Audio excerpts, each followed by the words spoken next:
রাস্তা অবরোধ আমরা করিনি। আমরা চাইছি রাস্তায় এত তিনটে বড় রাস্তা হওয়ার পরে এত অ্যাক্সিডেন্ট, আমরা চাইছি এই রাস্তাগুলো বন্ধ করে মেন কাজ শুরু হোক।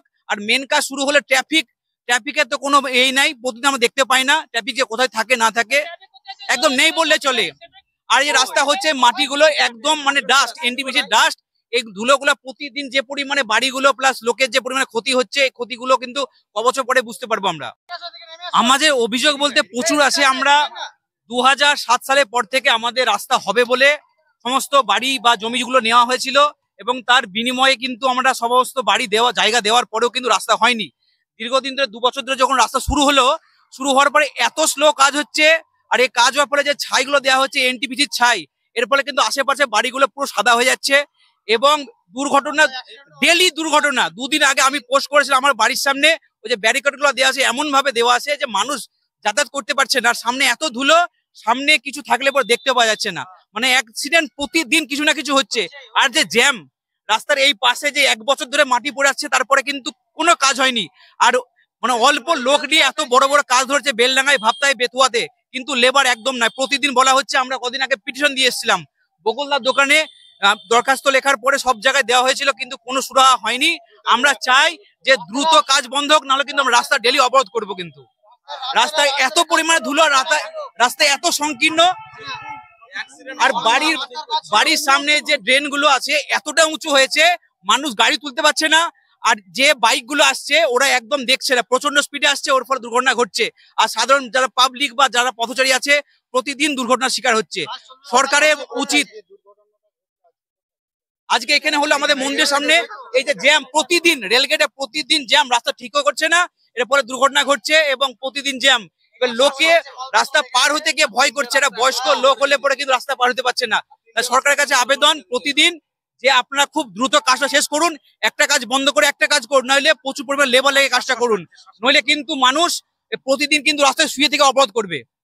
মোহাম্মদ সেলিম, দেবপুর বাড়ি, এবং উনি এই জ্যামের জন্য খুব দ্রুত ওই পারে হয়তো খুব দরকার ছিল, যাচ্ছিলেন, কিন্তু পিছন থেকে একটা গাড়ি এসে কিন্তু ওনার উপর দিয়ে, মাথার উপর দিয়ে চলে যায় এবং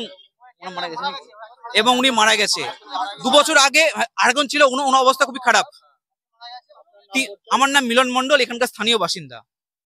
এখানে ঘটনাটা হচ্ছে, আমাদের যাবতীয় অনেকদিন ধরে রাস্তার কাজ কিছুদিন হচ্ছে, কিছুদিন বন্ধ হচ্ছে। ওই কারণের জন্য রাস্তায় অ্যাক্সিডেন্ট প্রচন্ড পরিমাণে বেড়ে গেছে। ডেলি অ্যাক্সিডেন্ট হচ্ছে এখানে বলতে গেলে। আজ কিভাবে বলতে গেলে এই রাস্তা খারাপের জন্যই। রাস্তা খারাপের 3টে রাস্তা চালু আছে, কোনো রাস্তায় ঠিক নাই এখন আপাতত। 3টে রাস্তার মধ্যে কোনো রাস্তা ঠিক নাই, রেলগেট থেকে সব খারাপ। এবার বাইকওয়ালা যাচ্ছিল, পিছন দিকে গাড়িতে লেগে গেছে। সাইডে কত ব্যারিকেড গুলা দিয়ে রেখেছে, ওই স্ল্যাব গুলা দিয়ে রেখেছে। এবার ওগুলা কোনো ব্যবস্থা করা নাই। সাইডে যে একটা বাইক যাবে, রাস্তাতে যাবে, যে একটা সাইডে নামানোর পর্যন্ত ওইখানে জায়গা নাই। ওই কারণে অ্যাক্সিডেন্টটা হয়েছে। এ নেই যে রাস্তা ছোট হয়ে গেছে, আমাদের সরু হয়ে গেছে রাস্তা। পেশেন্টের অবস্থা খুবই খারাপ ছিল, রাস্তায় যেতে যেতে মারা গেছে। এরকম লাগাতার হতে থাকছে। নামটা কি? সেলিম, সম্ভবত দেবপুরের বাড়ি, দুজনা দেবপুরের বাড়ি। তো এরকম হামেশাই হতে চলছে এখানে। বাইকে করে যাচ্ছিল, বাইকে করে বেলডাঙ্গার দিকে যাচ্ছিল,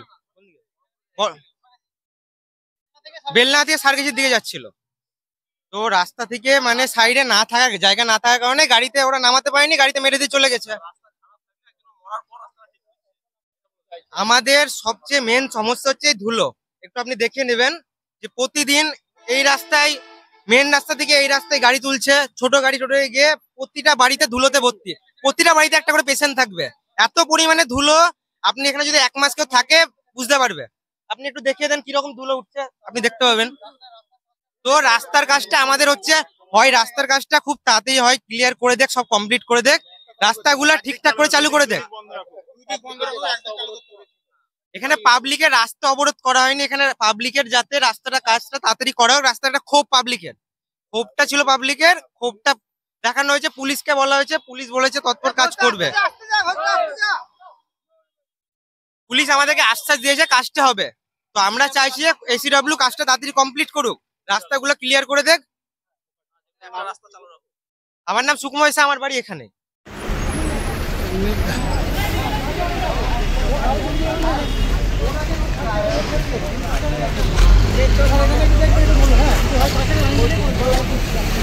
ভিডিও একটা লাইভ পেলাম, ভিডিও পেলাম না। আমি আজকে যা হলো হলো, এর পরের দিন সোশ্যাল মিডিয়াকে আগে ভিডিও করবো, তাহলে কোনো লাভ নাই।